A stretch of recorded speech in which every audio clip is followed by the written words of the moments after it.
Menantu Pahlawan Negara, bab 136 sampai bab 140. Bab 136 semuanya berlutut. Ardika, aku akui aku bersalah. Aku nggak akan mengincarmu lagi. Tolong lepaskan aku, lepaskan keluarga Susanto. Budi berlutut di hadapan Ardika dan terus bersujud sambil memohon pengampunan. Setelah status Ardika sebagai komandan misi kali ini terekspos, dia tahu riwayatnya sudah berakhir. Asosiasi bahan bangunan sudah hancur, keluarga Susanto juga sudah hancur. Dengan apa yang telah dia lakukan pada Ardika, Ardika pasti tidak akan melepaskannya. Bahkan keluarga Mahasura di ibu kota provinsi juga tidak akan bisa menyelamatkannya. Dia tidak tahu identitas pasti Ardika, tetapi melihat kemampuan pemuda itu menggerakkan prajurit pasukan khusus kota Banyuli, tentu saja keluarga Mahasura di ibu kota provinsi juga tidak mampu memprovokasi tokoh sehebat itu. Penangkapan besar-besaran kali ini, keluarga Mahasura di ibu kota provinsi yang memiliki jaringan informasi luas saja sama sekali tidak memperoleh informasi apapun. Ini adalah bukti betapa hebatnya pemuda di hadapannya ini. Ardika mencibir dan berkata, beraninya kalian ingin menyakiti istriku, apa kamu pikir aku akan melepaskanmu? Sekujur tubuh Budi langsung gemetaran, rasa benci dan penyesalan menyelimuti hatinya. Keluarga Susanto bisa berakhir seperti ini karena Luna. Ardika mengalihkan pandangannya dari Budi ke arah Jenny. Jenny, sebelumnya kamu juga menyuruhku untuk berlutut. Sekujur tubuh Jenny langsung gemetaran, dia segera berlutut tanpa ragu. Dengan menangis terisak-isak, dia berkata, Ardika, aku tahu aku bersalah. Diam kamu, seru Ardika dengan dingin. Saking terkejutnya, Jenny menutup mulutnya dengan rapat dan sama sekali tidak berani mengeluarkan suara tangisan lagi. Kemudian, Ardika mengalihkan pandangannya ke arah Dodi dan 14 ketua preman lainnya. Kalian juga menyuruhku berlutut. Tanpa berani mengucapkan sepatah kata pun, 15 ketua preman itu langsung berlutut dengan serempak dan tampak gemetaran. Dulu, mereka sama sekali tidak takut pada siapapun. Namun, saat ini mereka benar-benar tidak berdaya. Menyaksikan pemandangan itu, Jinto dan Romi hanya bisa menggelengkan kepala mereka dan merasa bersyukur.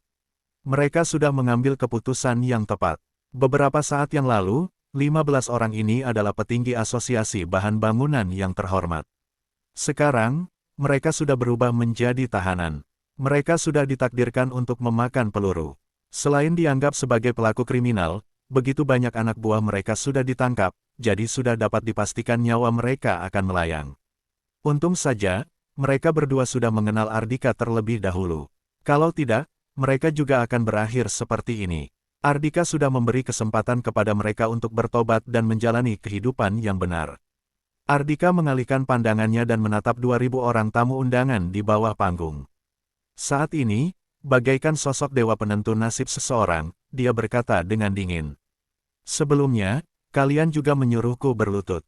Tidak tahu siapa yang memulai, satu persatu dari 2000 orang itu mulai berlutut. Selain segelintir orang masih berdiri, hampir 2000 orang itu berlutut. Baik penanggung jawab perusahaan maupun kepala keluarga kelas 1, saat ini mereka sama sekali tidak berani berkutik di hadapan pemuda yang memegang kekuasaan besar itu. Arini juga berlutut di antara kerumunan dan tampak gemetaran. Orang-orang sebanyak itu berlutut pada saat bersamaan adalah pemandangan yang sangat jarang terlihat. Menyaksikan pemandangan ini, Adrian dan Derek tidak akan bisa melupakan kejadian ini seumur hidup mereka. Mereka merasa sangat bersyukur. Pada saat bersamaan, mereka juga menatap Ardika dengan tatapan kagum. Mereka merupakan artis terkenal yang memiliki jutaan penggemar. Namun, begitu menyaksikan pemandangan ini, hati mereka juga terguncang. Perasaan Ardika sama sekali tidak bergejolak, dia hanya berkata dengan acuh tak acuh, sepertinya pergerakan kalian cukup cepat, langsung berlutut begitu saja. Orang-orang di bawah panggung menundukkan kepala mereka dengan malu. Sebelumnya, demi menyanjung dan menyenangkan hati Budi, mereka hanya mengikuti orang-orang lain untuk memaksa Ardika berlutut. Tadi, mereka semua menginjak-injak harga diri Ardika dan tidak ada seorang pun yang memedulikan perasaan Ardika. Sekarang, mereka sudah merasakan konsekuensinya. Setelah membiarkan orang-orang itu berlutut selama 1 menit, Ardika baru berkata dengan dingin, selain anggota asosiasi bahan bangunan, orang-orang lainnya cepat keluar dari sini. Lalu, ingat, jaga mulut kalian, rahasiakan apa yang kalian lihat hari ini. Begitu mendengar ucapan Ardika, para tamu undangan itu langsung lega. Mereka segera bangkit dari lantai dan meninggalkan tempat itu dengan tertib tanpa mengeluarkan suara sama sekali. Bab 137 mengembalikan kepada sang pemilik. Begitu orang-orang itu keluar dari gedung Universal, tiba-tiba mereka melihat sekelompok orang berjalan keluar dari gedung di seberang jalan. Mereka adalah anggota grup Sentosa Jaya. Orang yang berjalan di paling depan adalah Tuan Henry. Ada Jessica, sekretaris presidir grup Sentosa Jaya juga. Seru seseorang. Tentu saja pandangan semua orang langsung tertuju ke sana. Bagaikan pihak pemenang, mereka menyaksikan dengan mata kepala mereka sendiri sekelompok orang dari grup Sentosa Jaya itu berjalan memasuki gedung Universal. Ah, akhirnya aku sudah mengerti. Pantas saja grup Sentosa Jaya sama sekali nggak menanggapi aksi gila-gilaan asosiasi bahan bangunan untuk menjatuhkan mereka. Ternyata mereka sudah melakukan persiapan. Tuan Henry sudah dikenal sebagai orang yang berpengalaman dalam dunia bisnis. Dia benar-benar bisa menahan diri dan menanti kesempatan yang tepat dengan sabar. Betapa konyolnya sebelumnya kita malah menganggap grup Sentosa Jaya sudah hancur. Hanya dalam sekejap mata, dia langsung melancarkan serangan yang mematikan terhadap Budi. Ya, benar. Sebelumnya Budi mengatakan Tuan Henry nggak berani menghadiri acara ini. Nah, lihat saja sekarang dia sudah masuk ke dalam gedung. Ternyata badut yang sesungguhnya adalah kita dan Budi. Semua tamu undangan itu mentertawakan diri mereka sendiri, lalu berjalan makin menjauh dari lokasi acara. Sementara itu, Henry dan anggota grup Sentosa Jaya sudah memasuki ruangan. Saat melihat, para anggota beserta 17 petinggi asosiasi bahan bangunan berlutut di sana dengan patuh, anggota grup Sentosa Jaya tampak terkejut sampai-sampai mulut mereka terbuka lebar. Sebaliknya, Henry dan Jessica tetap terlihat tenang. Sejak awal, mereka sudah menduga akhir seperti ini. Tidak peduli upaya apapun yang dilakukan oleh Budi, dia tidak lebih hanya sekadar badut di hadapan Ardika. Kalau Ardika ingin membunuh pria parubaya itu, hanya semudah membunuh seekor semut. Pak Presdir, Henry, Jessica dan anggota grup Sentosa Jaya lainnya berjalan menghampiri Ardika dan memberi hormat pada pemuda itu dengan serempak. Saking terkejutnya, mulut semua anggota asosiasi bahan bangunan, termasuk Budi sampai terbuka lebar. Ternyata Ardika adalah presidir grup Sentosa Jaya. Setelah menghadapi kejutan yang bertubi-tubi, reaksi mereka saat ini sudah jauh lebih tenang, atau boleh dibilang mereka benar-benar sudah putus asa. Bahkan kalau sekarang Ardika menyebut dirinya sebagai dewa perang, mau tidak mau mereka juga akan mempercayainya. Ardika menganggukkan kepalanya dengan pelan, lalu berkata, Henry, hari ini aku memanggil kalian kembali agar grup Sentosa Jaya mengambil alih aset peninggalan asosiasi bahan bangunan.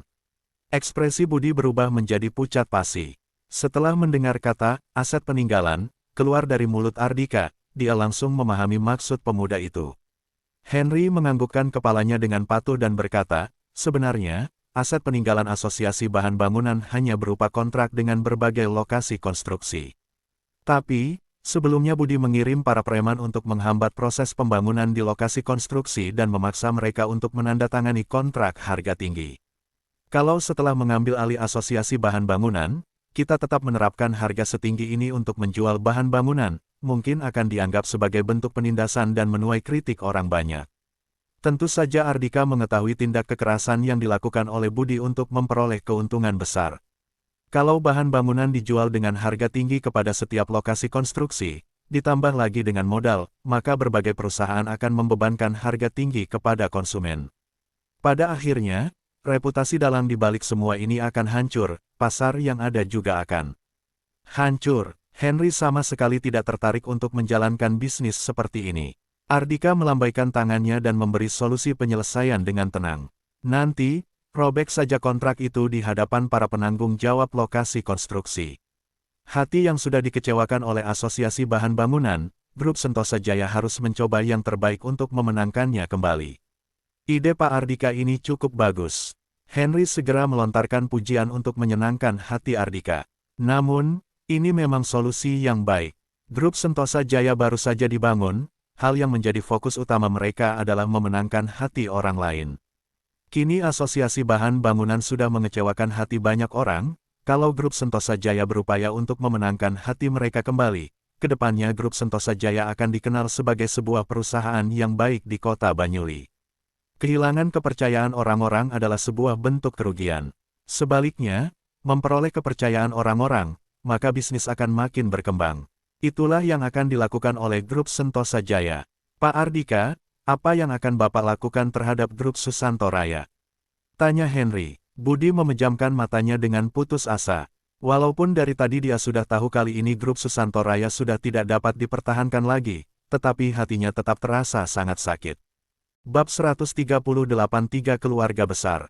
Kamu nggak perlu memikirkan hal ini Henry. Bisnis utama yang dijalankan oleh Grup Susanto Raya berasal dari sebuah departemen Grup Agung Makmur. Sekarang sudah saatnya untuk dikembalikan kepada pemiliknya.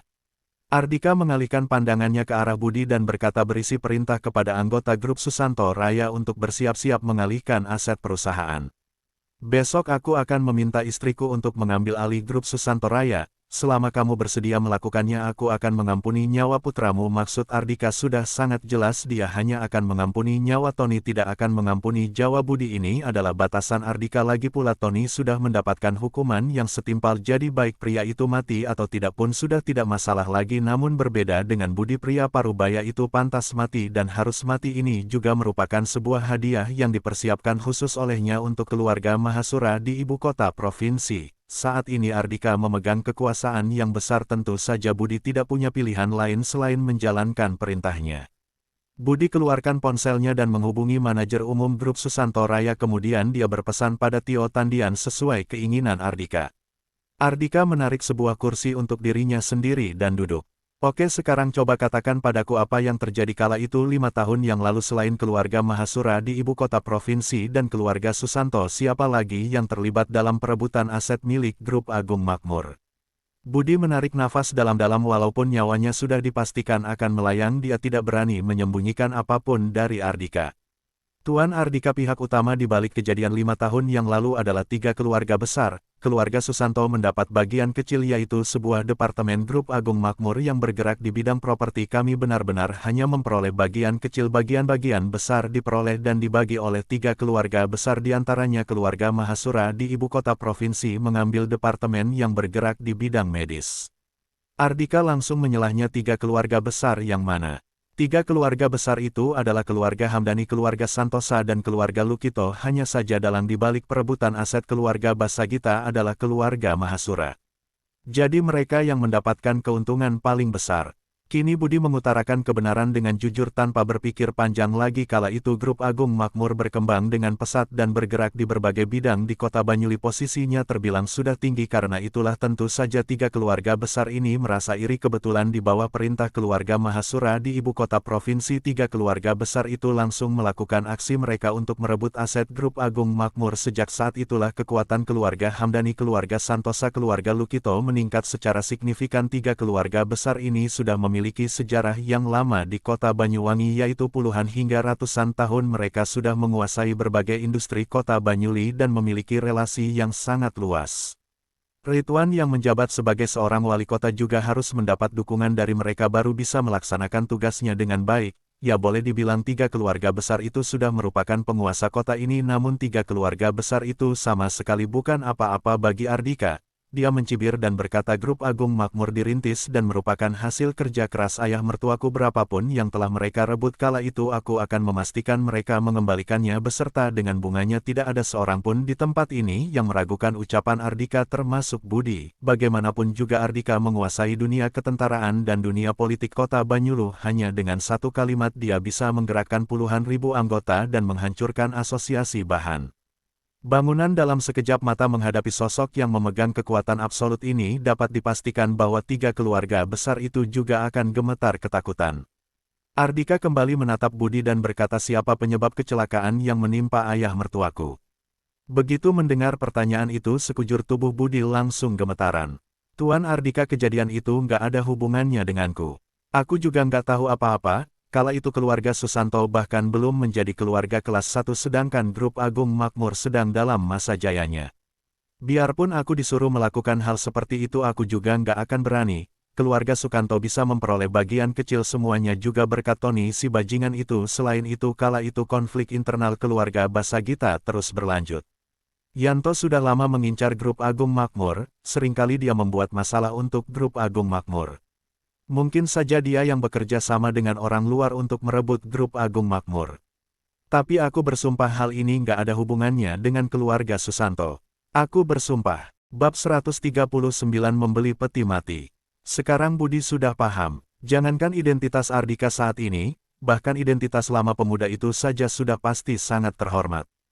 Hanya dengan menindas Ardika saat masih duduk di bangku sekolah, Tony berhasil membantu keluarga Susanto meningkatkan kedudukannya.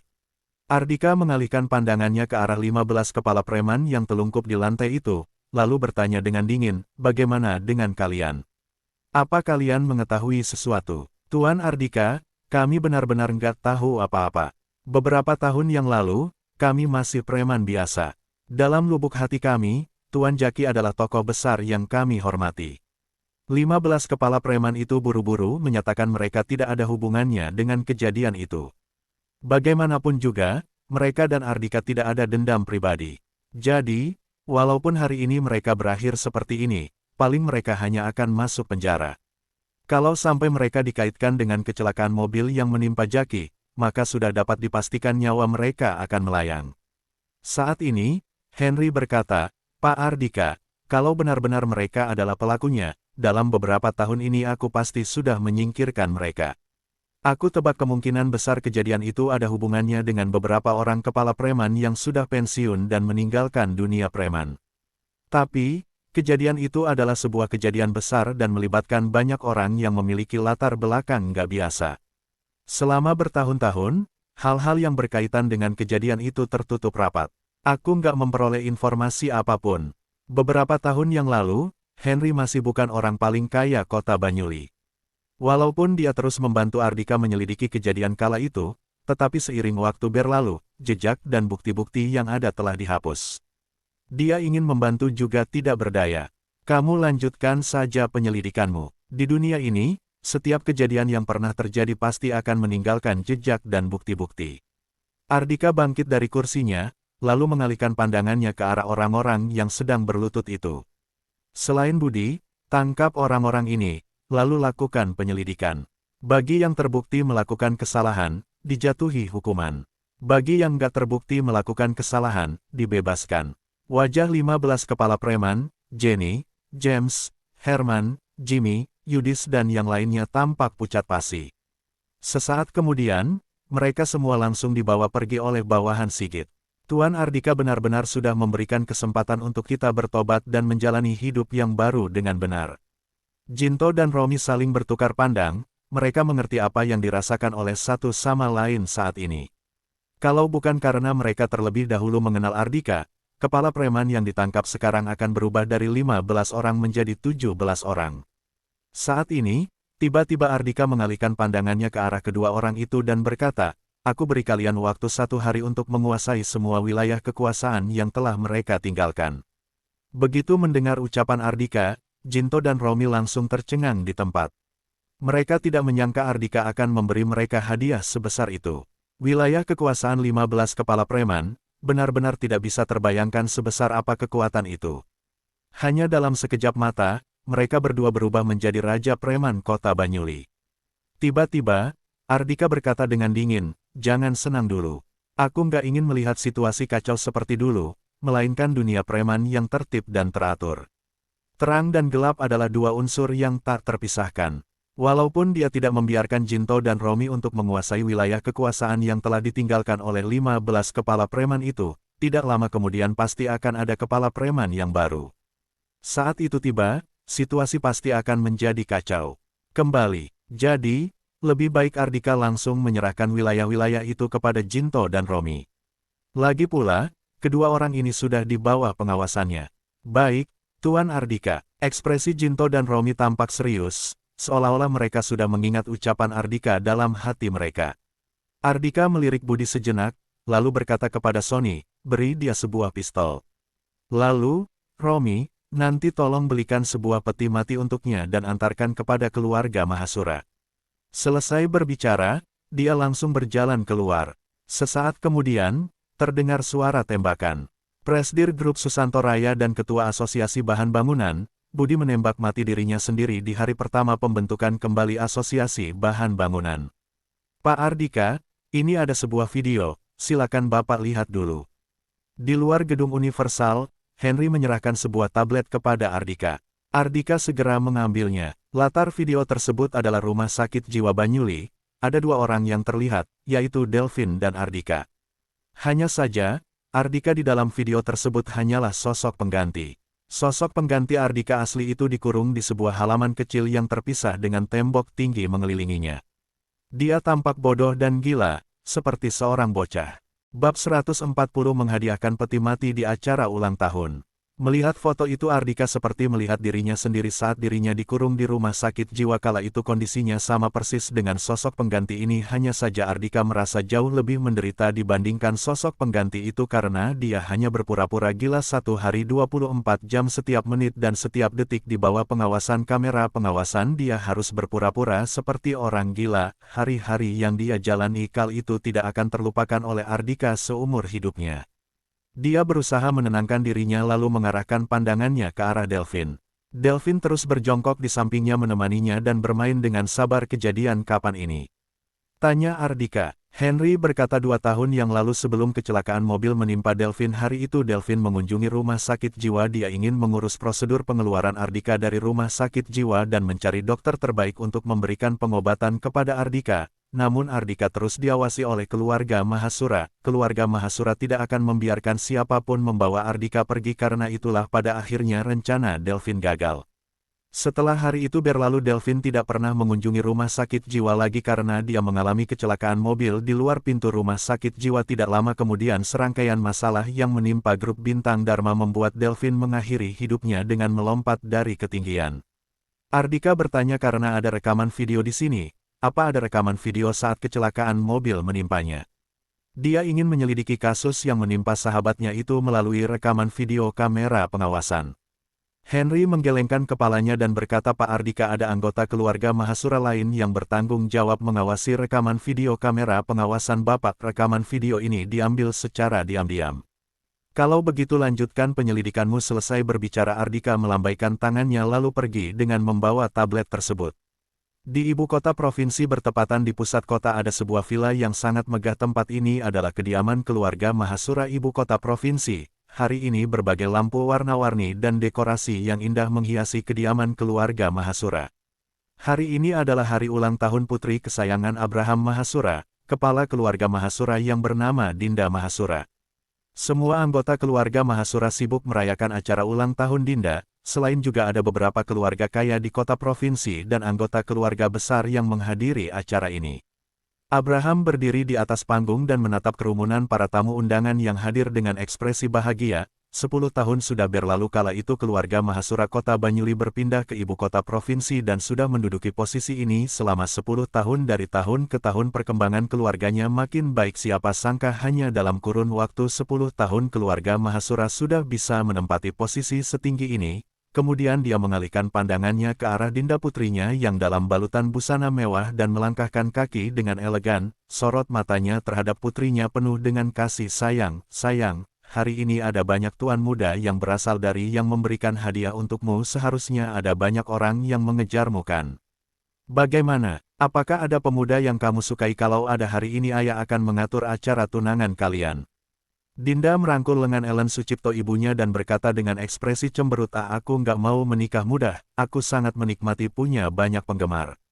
Sekarang ada banyak tuan muda keluarga kaya yang memberi perhatian padaku mereka berlomba-lomba memberiku hadiah yang mahal dan mengajakku makan di restoran yang mahal. Saat suasana hatiku sedang buruk aku hanya perlu mengunggahnya di akun sosial media pribadiku lalu nggak lama.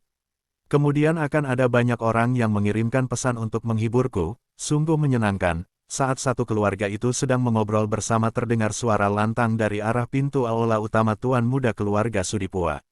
Larry Sudipia menghadiahkan sebuah jam tangan wanita mewah bernilai miliaran dan sebuah kalung berlian kepada Nona Dinda dengan harapan Nona Dinda awet muda bagaikan batu berlian indah ini. Tuan muda keluarga Suprapto, Gali Suprapto menghadiahkan sebuah mobil balap mewah untuk Nona Dinda yang cantik jelita, Presidir Grup Flodeo.